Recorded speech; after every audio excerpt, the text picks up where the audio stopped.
My name is Victoria, and I am the Schools Liaison Officer here at Homerton College, which is one of the 31 colleges at Cambridge. My role as Schools Liaison Officer is to work with schools as well as students who are considering applying to university and considering their kind of future options.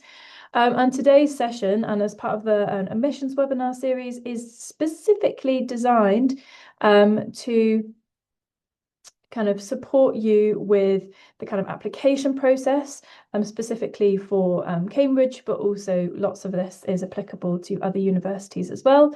And in today's session, we will talk about how to write an impressive personal statement.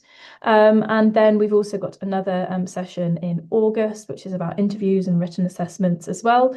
And there will be time at the end to answer questions. I'm also joined by Lindsay, who is the outreach manager here, and she will also be on hand to answer any questions. So please do note down any questions as you go along that you have, and we'll use the Q&A function that I know many of you have found to answer those as well. So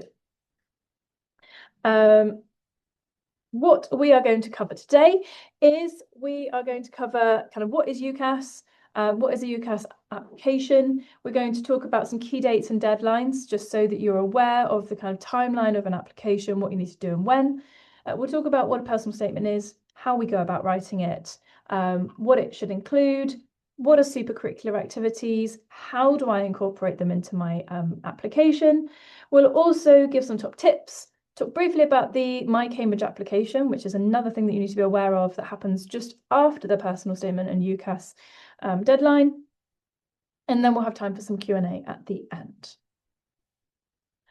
So broadly, the Cambridge application process, this might be familiar to you if you attended the first session, which was kind of an introduction to the University of Cambridge and the application process, or perhaps you might have received a talk in your school or kind of attended another program where you've heard about this. But this is broadly the application process. And in today's session, we're going to talk about stage 4 and 5. So the UCAS application and the additional questionnaire, the My Cambridge application form. However, it is worth knowing that obviously before this stage, you will have needed to have chosen your course, chosen a college, because at Cambridge you don't apply directly to a college specifically. So we all have admissions teams. And then also just be aware of any written assessments or arrangements that you might need to kind of book in ahead of time. And then you've got stage 6, which is the kind of actually taking the admissions assessment or submitting written work. And then 7 is the interviews, and that's what we'll talk about in our next session. So we won't kind of talk about that today. Okay, you may well have heard of the word or the website, the organisation UCAS. I'm sure you will have heard about this through school, but UCAS actually stands for University and Colleges Admission Service. And the services that are provided from UCAS, so they have online application portals. So the one that's used for undergraduate universities in the UK. And all students who submit their applications to a UK university will use UCAS for that. There are also different portals for things like postgraduate study, but also for different types of university. But that is the kind of service that they provide, but they also have lots of resources, like really, really valuable resources about how to write personal statements, how to stay on track with your application. They've also got tools where you can put in your kind of qualifications or help sift through the different courses at different universities. So there's that, and also lots of resources for parents, guardians, teachers, and so on and so forth. Okay, so some key dates and deadlines that are really, really important. So last month, the UCAS search tool was launched for 2027 entry. And so from now, you can look at the courses that are available for 2027 entry and use that search tool. So I would recommend having a look. Also from the 12th of May, well, from today, UCAS applications open for 2027 entry. So the 1st of September, completed undergraduate applications can be submitted to UCAS, so you can start to fill out the form. The completed one can be submitted from the 1st of September.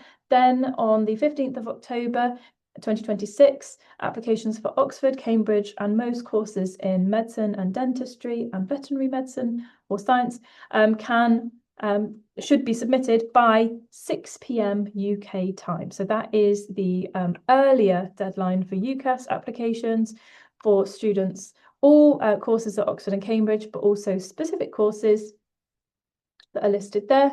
And then on the 13th of January 2027, applications for the majority of all for other undergraduate courses should arrive at UCAS by 6 p.m. UK time. So there are different things that make up a UCAS application. The first stage is the personal details section. So you will need to fill out name, date of birth, address, nationality, immigration status, and visa information, contact details, any finance and funding arrangements, so how you plan to finance your university studies. There are also some optional questions which are for diversity and inclusion monitoring, and then a little bit more about you for kind of UK applicants. Then you have a section where you get to submit your education and employment. So you have to enter all of your current and previous qualifications from secondary school onwards.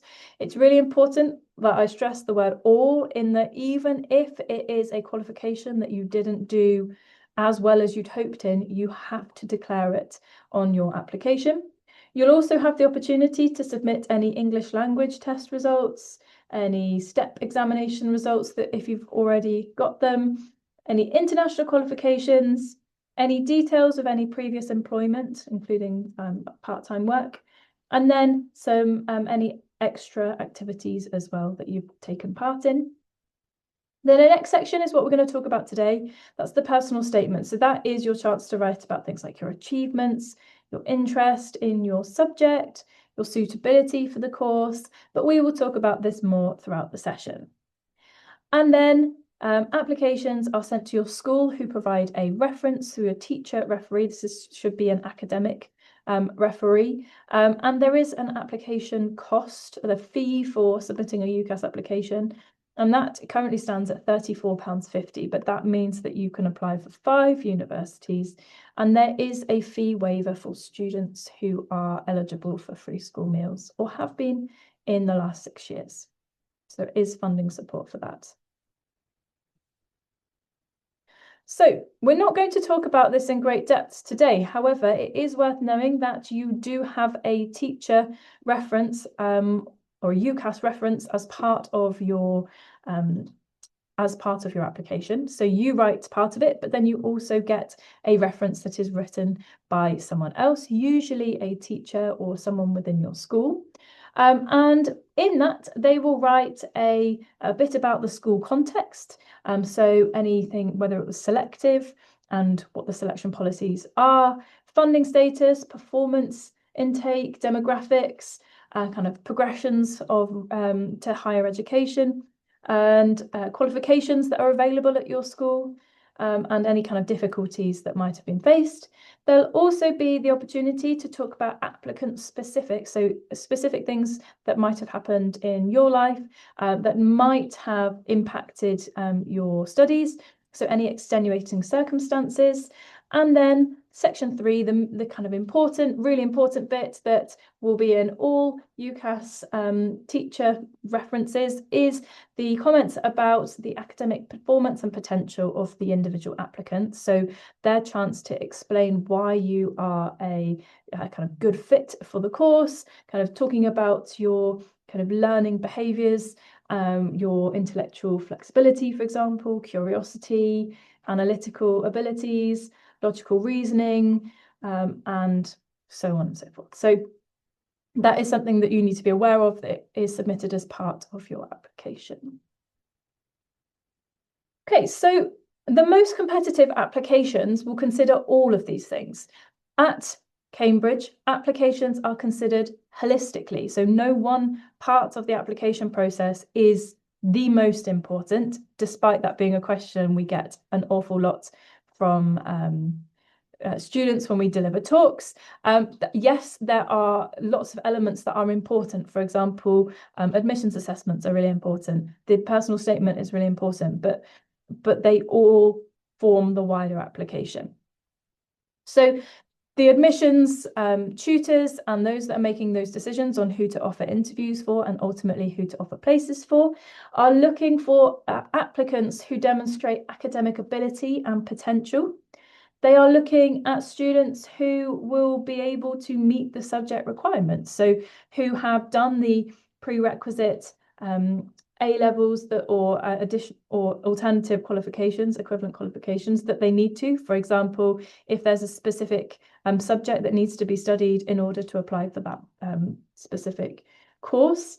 They're also really looking for people who have a genuine motivation and passion, an interest in the subject, people who are a good fit for the course. So it is making sure that it would be applicants that would thrive on the course, both for your sake as well. Anybody who can showcase vocational commitment for courses that's appropriate for example, those courses like medicine and veterinary medicine.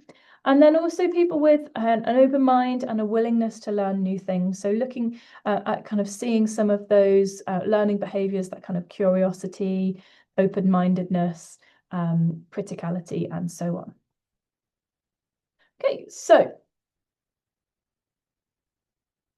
what is a personal statement? I can see that some people have put their hand up. If you have a question, please can you make sure that you pop that in the Q&A, and then we can answer that later.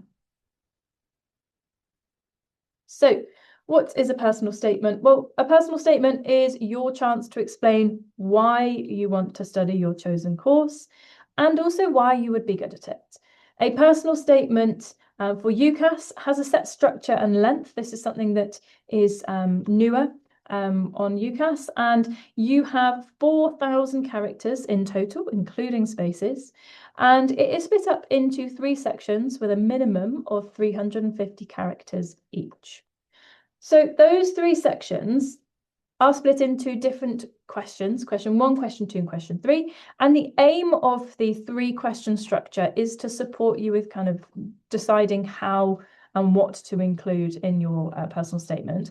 However, it is worthwhile knowing that the University of Cambridge guidance is that we do not have a preference for how you split up your personal statement between the 3 sections, but your statement should focus mostly on academic detail throughout.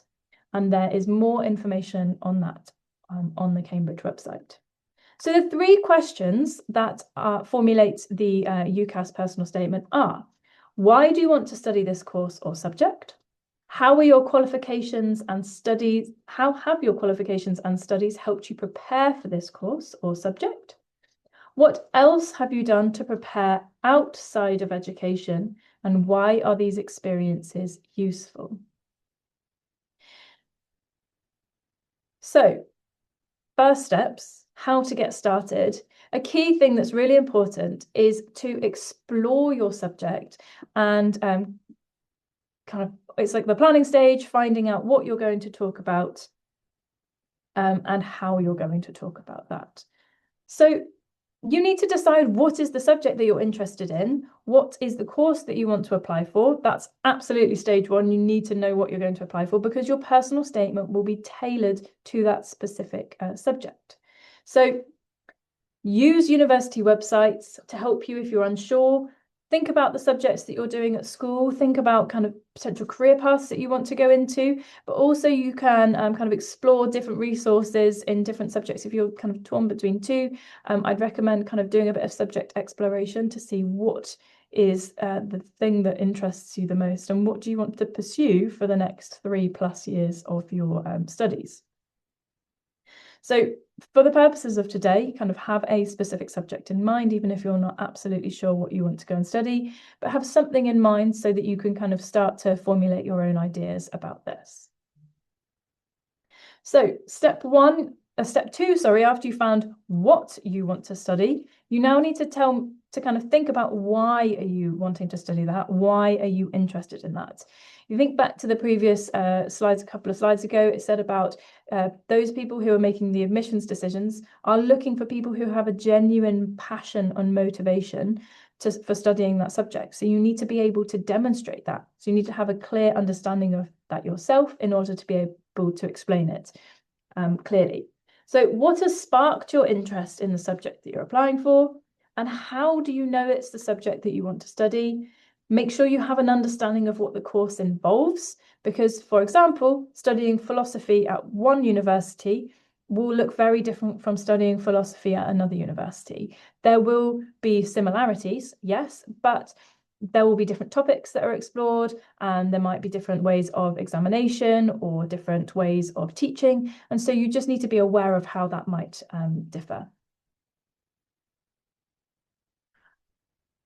And a key part of this is thinking about what are you doing to demonstrate that interest in your subject. So how are you reading around the subject? How are you, what are you doing outside of school in order to show an interest in that subject? And that is through what we call supercurriculars. So we'll talk a bit more about supercurriculars, and you also can include any relevant experiences such as work experience or volunteering experience as well. So in the Q&A, can anybody answer this question? What is a supercurricular activity? A supercurricular activity is an activity linked to your subject. Well done, thank you. An activity you do outside of school that relates to your course. Academic exploration outside of education. Absolutely, fantastic. Yeah, so a supercurricular is exactly that. So it's anything that you do outside of school to engage academically with the subject that you want to apply for. And there are so many different ways that you can do it. Every applicant will have a different combination of ways that they've explored their subject outside of school and kind of through exploring their own interests. There are a list of things that you can consider to start off with. So different types of things. You could read books, magazines, you could attend online or in-person lectures, especially if you live nearby a university. Sometimes they'll have open lectures, which are also available to the public. Films or theatre, attending any academic workshops, university taster courses. We actually have subject focus sessions that we're running at the moment for different subjects offered at the university. So you can sign up to one of those, attend kind of a taster session. Also listening to and watching TED Talks, podcasts, visits to museums if it's relevant, MOOCs, which are massive online open courses. And if you are really stuck, and we will link to the Homerton College resources page at the end, but there are lots of ideas of supercurriculars that you can explore for different subjects. If you click on that one, then you have all of the Cambridge subjects, and then you can click on the subject you're interested in, and there's a load of example supercurriculars. It's not an exhaustive list, and I would recommend that you use that to kind of snowball to other places as well, okay, because you want to also showcase kind of uniqueness as part of your application. So you want to kind of showcase a range and make sure that you're not, just doing the same as everyone else as well. Okay, so the difference between a supercurricular and an extracurricular, as people said in the Q&A, is that the difference, so a supercurricular is anything that you do that is related to the subject that you are interested in, so that will enhance your kind of understanding of that subject. Whereas an extracurricular is anything that you do outside of school that's not related to the subject that you're applying for. So you can, and we'll talk about this later, you can kind of talk very briefly about your extracurriculars, but your supercurriculars are what is really, really important, because we are specifically interested in your kind of academics, and your supercurriculars will showcase your academic understanding and interest within your subject area. So When you're exploring supercurriculars, and it's not too early to start, I would definitely recommend starting now so that you've got enough time to kind of explore and kind of a range of things. Keep a record of what you've read, what you've watched, what you've learned from it, kind of the skills and knowledge that you've developed as a result of it. So within your application, you don't just want to list, I have explored all of these things, I've done all of these things. It's about kind of being analytical and critical when discussing what you've read. So forming a reasoned opinion and discussing how it relates to each other, as well as it relates to your understanding of the subject. And use this record, so it's not just writing it for the sake of it, it is a running record that is going to be a huge help when it comes to actually writing your personal statement. You can pick 2 to 3 or slightly more depending on how you're going to incorporate them into your personal statement, but the things that you're going to focus on in more detail. You do not need to do loads and loads and loads of things. I would recommend kind of exploring slightly more than perhaps what you talk about, because you can then decide which ones are going to fit the best with what you want to say. But the supercurriculars are there, yes, to talk about, but also as a really, really useful way of you exploring your subject and your subject interests. So a note for anyone thinking of applying for medicine, law, dentistry, or any other kind of architecture, any other vocational subjects as well. It is important to know that admissions tutors are particularly keen to see work experience or volunteering experience. Their volunteering experience or work experience, it doesn't matter which one, but experience of the kind of working within sectors like that, whether it be working at a care home or volunteering at a care home or kind of shadowing within a kind of different context. Both are really, really valuable with your application. And there are some top tips for finding work experience. So searching local authority websites for any work experience placements, and kind of thinking outside the box as to how you can showcase that interest and understanding in a specific sector, but perhaps not in a really conventional way. For example, as I said before, getting work experience within a hospital or a kind of medical context can be very difficult, given that there are some kind of issues with kind of the ethics and also the kind of considerations of like confidentiality, and also it's perhaps not the context for work experience. However, there are other ways that you can do it, as I said, for example, through getting caregiving experience, for example, in a care home. So work shadowing, watching an experienced person at work can also be really valuable, as well as work experience and volunteering. Research any local companies, use any contacts that you might have. Do speak to your schools to see if they can also provide any examples or any kind of people to speak to about this, because often you won't be the first person in the school who has wanted to get work experience or study that. So you can use their expertise as well. So we have explored what we are interested in through supercurriculars, through work experience or volunteering experience, if you are able to get some of that. And now it's at the point where it's time to write a personal statement, and you will most likely get some extra support as well within school about this, and you'll have your own deadlines within the school context of what you need to do and when. But what should it include?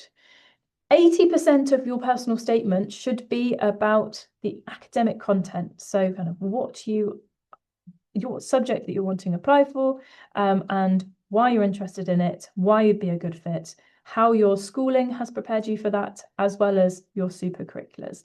So 80% should be about your subject and your academics. Cambridge and Oxford and lots of other Russell Group universities are specifically interested in your academics. However, lots of other universities would like to also see kind of well-roundedness. and do like to learn about kind of extracurricular activities. And so we say an 80-20 rule so that you can focus predominantly on your academics, which is the most important for us. But then for the benefit of other universities, you can talk about things like clubs, societies, part-time work. This is not linked to your subject for a smaller section, a sentence or two as well. I would recommend with those, though, if you can kind of pull out what that's kind of taught you and how that's benefited you as a person, and perhaps linking it back to your subject that way to also make it more relevant. For example, if you have spent many years learning an instrument, actually to do that, you have showcased a lot of determination, dedication, a lot of practice hours, which has probably happened outside of your music lessons and so on. So there are definitely things that you can talk about that can further showcase the skills that universities are particularly interested in.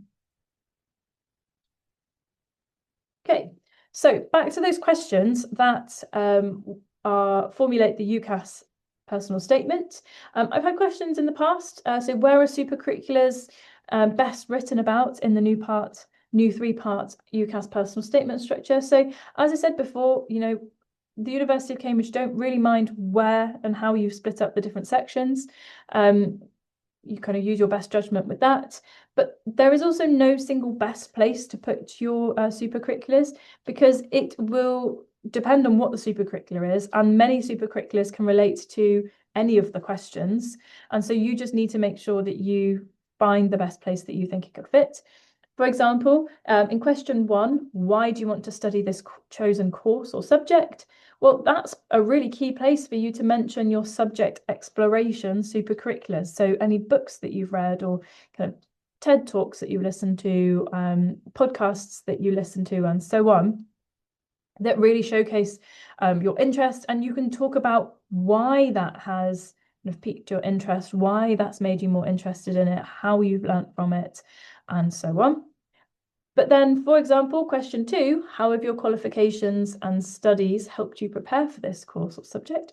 You could then talk about any kind of competitions, academic awards, or competitions, online courses that you've completed that will also strengthen your answer with that.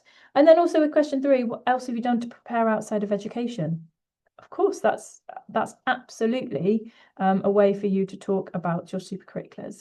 It's kind of asking for you to do that. Okay, so you don't have to just put them in one section. I would recommend kind of weaving them throughout. Okay.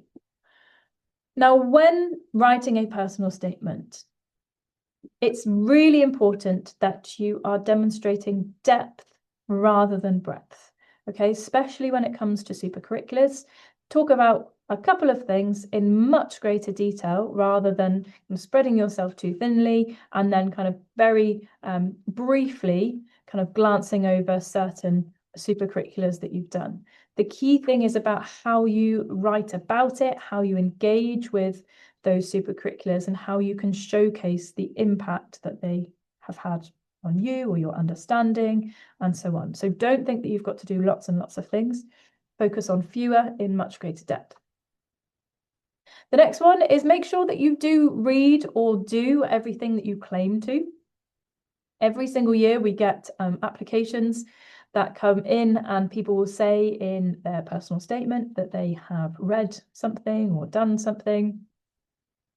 And perhaps they put it in their personal statement with every will in the world that they were going to make sure that they were going to do it before they got an interview, or but then actually, time ran out.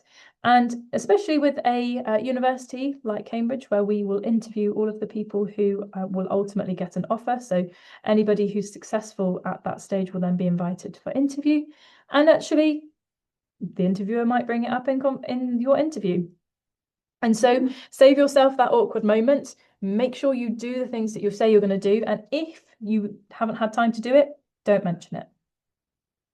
And then also make sure you are critical and analytical, so reflecting on what you've seen, what you've read, and so on. So don't just state that you've done it, reflect on it, talk about it. And then a note on extracurriculars, as discussed before, the most competitive unis, just put them all in one paragraph at the end.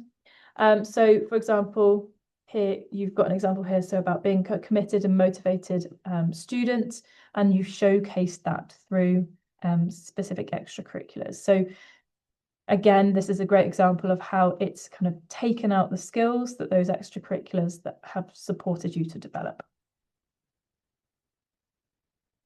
Okay, in this next section, we will talk about some top tips about how to effectively write that personal statement. And then obviously we'll have plenty of time at the end for questions. I can see that a couple have popped up as well. So tip number 1 is be authentic. So try to avoid cliches or kind of overused phrases. Make sure it sounds like you, and make sure that you are presenting yourself within your personal statement. Now, on the screen are just some commonly used opening lines. Some of these are understandable, given, for example, I've always been interested in, or I've always been passionate about. Okay, you might use that. That doesn't matter if you do use some of these phrases, but it's just to highlight that there are thousands of people applying for universities each year. And those people who are going to be reading personal statements will have seen hundreds or thousands, or even more, hundreds of thousands of personal statements in their time. Sorry, hundreds, tens of thousands of personal statements in their time. So, you know, you want to make sure that you kind of are able to stand yourself out from the rest of them. Some commonly used ones talk about from a young age, I've always been interested in or passionate about. Again, talking about like a reflection on kind of my life so far and my educational experiences and so on. Then also alongside that is being aware of plagiarism as well. This is a quote: "Ever since I accidentally burnt holes in my pajamas after experimenting with a chemistry set on my 8th birthday, I've always had a passion for science." So this actually sounds like a personal anecdote, but it's actually been spotted in 234 applications. Okay, so it's something that has kind of been taken from elsewhere and then included in the personal statement. Again, this is kind of goes hand in hand with that kind of being authentic. That you need to make sure that you are providing your own work, and that it sounds like you, and it is an accurate and true reflection of your yourself as an applicant. Now, it is worth knowing that all personal statements are put through a similarity detection software through UCAS to spot for plagiarism. Okay, so you will this will be caught if you're doing that. Especially useful for things like if you're you know, if you've used AI to support with writing. Obviously there's often very set ways that things are written, and kind of phrases that are regularly appear when using software like that. So and tools such as AI tools. So you just need to be aware that, you know, it needs to be your work. Top tip 3, be specific. So we've got 2 examples here. Which is better? Leave you a little bit of time to read through this, and I'd like you to pop in the chat which one is better, and if you could tell me why. Is it example 1 or example 2? Great. Yeah, it's example 2. It reflects on what has been learnt from the experience. So both of them say that work experience was gained. However, more detail gives specific information about how that has had an impact on the applicant specifically. So use a specific example, shows that the student has learnt and how this relates to the course they want to study. So it's always linked back to the subject, the kind of purpose of why you're writing that personal statement, why you want to specifically study that.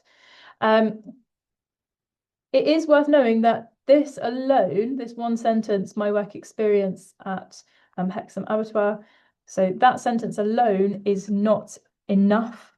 You would then go on to, through this I learnt, kind of, or go into even more depth and specifics. So especially if you're only focusing on kind of like 2 to 3 of your supercurriculars within your personal statement, you can go into more depth with that, kind of a couple of sentences explaining that. A key phrase to remember when you're writing is show, not tell. So kind of that providing evidence, demonstrate how you have shown that. So don't just tell me that you're all of these things, because evidence is the most important thing, and evidence is shown through those experiences that you have gained. So I am a logical, systematic thinker who is motivated and dedicated to further developing my mathematical understanding. This provides keywords and skills, but it has no evidence, okay? Anybody can say those things, and it's not necessarily true. And so instead, you need to explain how you demonstrate those things. So as I said before, but we'll recap this, don't just list, okay? So don't just list the supercurricular activities that you've done. As much as it's great to know that you've done lots and lots and lots of things, it's important that you weave them throughout your personal statement and also explain the significance of them, okay? Because otherwise, yes, it shows that you've done lots and lots, but it hasn't shown that you've learned anything or kind of explained why you've done it and so on. So be critical, be analytical, make sure that you can back up what you say, okay? Make sure that you have evidence for what you say, and discuss a few in much greater depth. So explore why you've done them, what you've learned from them, what is the impact. So top tip number 6, as much as you will potentially feel like you need to sound really fancy or academic, you know, you're writing to people who are at a university, avoid the unnatural use of fancy language, okay? It's got to sound like you. It's got to be you. It doesn't have to be overly complicated. You don't need to use a thesaurus for every other word to make it sound more kind of academic or fancy than it is, okay? You need to be able to clearly convey your message to the people who are reading your application, and you've got to make sure that it makes sense, okay? So definitely don't feel the pressure to sound really fancy, really academic, and actually occasionally, you know, doing that will actually impede meaning. So you need to focus on readability and that you're getting your message across. I know someone asked in the Q&A about this. So think carefully when using quotes, anecdotes, and rhetorical questions. That's not a you can't use them, but it's a consider whether that's the best course of action within your personal statement, okay? Consider whether it's enhancing and it's adding to it. Also consider that you've got a very short character limit. And so, you know, with quotes, you're often bound by the amount of kind of characters that's in that quote. And you then are not really saying a huge amount because you then have to explain what you mean from that. So consider whether actually that is a really useful and valuable use of your character limit. Same with anecdotes. You know, with an anecdote, often you then have to kind of talk through the story, and therefore that could be using an unnecessary amount of your character limit. So just really reflect on, is this the best use of the words that I've got? Because I guarantee that 4,000 character limit will not feel like enough. So you will need to be selective. And then top tip number 8 is read your personal statement out loud. Okay, reading out loud is the best way for you to be able to spot your mistakes, because even if you've read it 10, 15 times over, reading it out loud is a slightly different skill, which means that you're kind of more honed into what you are actually reading. And you'll probably spot things at that point when you read it out loud that you haven't spotted when you're kind of skimming through reading in your head, you often kind of fill in the gaps. And it's really, really easy to do, really easy to miss things. So reading it out loud, proofread. If you think you've proofread it, proofread it again. Ask others to check, see if there's a family member or a friend, somebody who can read it, because things that might make sense to you, because you've written it, you are the person who's kind of formulated those ideas, but actually to someone external, they will be able to spot things that you might not have spotted, or that might make sense to you that perhaps might not make sense to them. And the reason for that is because obviously the people who are going to be reading your personal statement are unfamiliar with the content of it. And so it's really important that it's really obvious to them as well. I'm sure that kind of within a school setting, if you are within a school, then it's really, I'm sure that someone will read through it as well before you submit. Okay, so at this point, we're going to think about what comes after your application, and that is the additional form I mentioned earlier. So after you submit your UCAS application, then we will send you the My Cambridge application form. That is an additional form that forms part of your application at Cambridge. So the reason for the My Cambridge application form is that it gathers more information that is required for the application process that UCAS does not gather. So the people who are making the decisions as part of the admissions process at the University of Cambridge within the colleges and the Central University, they require a bit of extra information to support with that. The form is personalised, so you'll only be asked relevant questions to your application. For example, you might be asked topics that you've covered as part of your AS or A-level courses, any extenuating circumstances, class sizes. You'll be asked to kind of submit a photo, and the scores or dates of any English language tests and assessments. And those are some examples of the things that you will be asked to include. It's really important that you do it, because without that, your application goes no further. Okay, so it's really, really important that the form itself is compulsory. You must do it. It will be sent to you by email. All of this information is reiterated in there, but you have a week to complete it. It is sent to you after the UCAS deadline. So you must, if that's the only thing you take away from this webinar today, make sure that you must do it. Okay.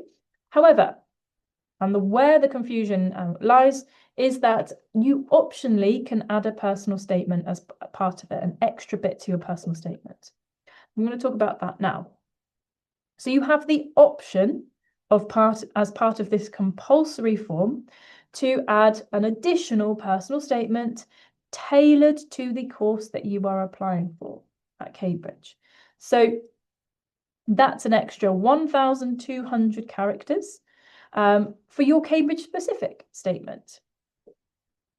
And it's much shorter than the rest of your personal statement because it's a bit that just gets sandwiched on the end of it. Okay, so it's a supplement to the personal statement that you've already got. So you could use this, and obviously, as I say, this is optional, but you could use this. I recommend using it to highlight what interests you in the Cambridge course specifically, because as I said before, you might be studying, applying for English at 5 universities, but the course at Cambridge will look different from the course at, say, Cardiff University, or the course at Durham, for example, if they're offered. And so you need to really, really specifically kind of look at the course outline, which is advertised on the university websites, thinking about modules that are on offer. Consider why you're interested specifically in the course at Cambridge specifically. You can also explain why you want to do a specific Cambridge course if it's different from what you're applying to at other universities. Now, that might sound a bit unusual, but for example, one of the courses that we offer at Cambridge is Human, Social and Political Sciences. And so there are elements of politics in there, it's political sciences. However, at other universities, so that's a Cambridge-specific course, but other universities, you might be applying to politics courses. And so being able to explain in your personal statement, your additional personal statement, why human, social and political sciences interests you and why you're wanting to study that course at Cambridge can be really, really valuable. And then also you could explore different ways that you've explored your subject if it's different from what you've said in the personal statement for your UCAS personal statement. So kind of if you haven't been able to have enough space to explain about your supercurriculars or your subject exploration, you can add a bit more in your additional personal statement. But it is really, really important that you do not repeat information that's in your UCAS personal statement. So don't just kind of regurgitate that information again. And don't explain why you want to apply for a specific college. Okay, so it's just about the Cambridge course that you want to mention in there.